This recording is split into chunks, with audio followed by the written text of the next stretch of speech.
hi friends vanakkam इनकी நம்மளோட சேனல்ல ஒரு ஸ்வீட் ரெசிபி பார்க்க போறோம் ஜூசி பாதுஷா இது எப்படி வீட்லயே சிம்பிளா செய்யலாம்ன்றது தான் நான் இன்னைக்கு உங்களுக்கு செஞ்சு காட்ட போறேன்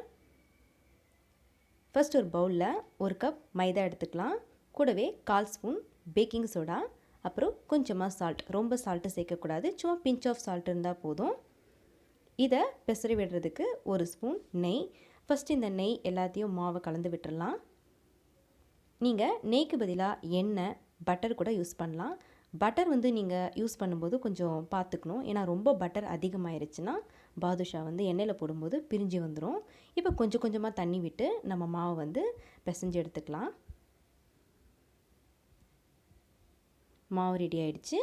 பாருங்க ரொம்ப சாஃப்ட்டா இருக்கும் 10 நிமிஷத்துக்கு இந்த மாவு எடுத்து வச்சிரலாம் இப்போ சர்க்கரை பாகு ரெடி பண்ணிடலாம் நீங்க எந்த கப்ல மைதா எடுக்கறீங்களோ அதே கப்ல சர்க்கரை 1/2 கப் எடுத்துக்கலாம் 1 கப் தண்ணி விட்டு நல்லா கொதிச்சு ஒரு கம்பி பதம் வரப்போ இறக்கிடலாம் பாருங்க இந்த அளவுக்கு கம்பி பதம் வந்தா போதும்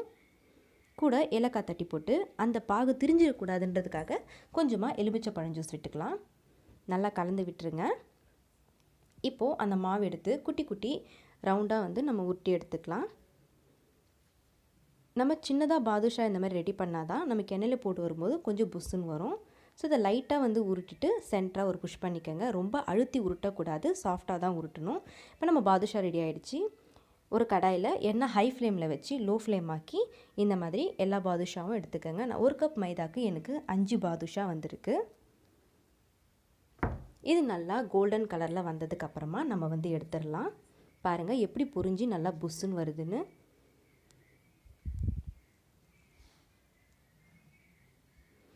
அவ்வளவுதான் फ्रेंड्स பாதுஷா ரெடி ஆயிடுச்சு இப்போ இதை எடுத்துட்டு ஆறுனதுக்கு அப்புறமா நம்ம சர்க்கரை பாகுல வந்து சேர்த்துறலாம்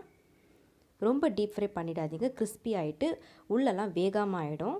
சோ இந்த அளவுக்கு வந்துட்டா போதும்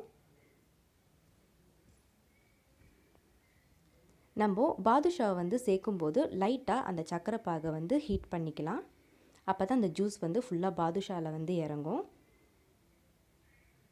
அவ்வளவுதான் फ्रेंड्स ஜூசி பாதுஷா ரெடி ஆயிடுச்சு இந்த ரெசிபி நீங்க வீட்ல செஞ்சு பார்த்துட்டு எப்படி இருந்ததுன்னு கமெண்ட் செக்ஷன்ல தெரியப்படுத்துங்க லைக் பண்ணுங்க ஷேர் பண்ணுங்க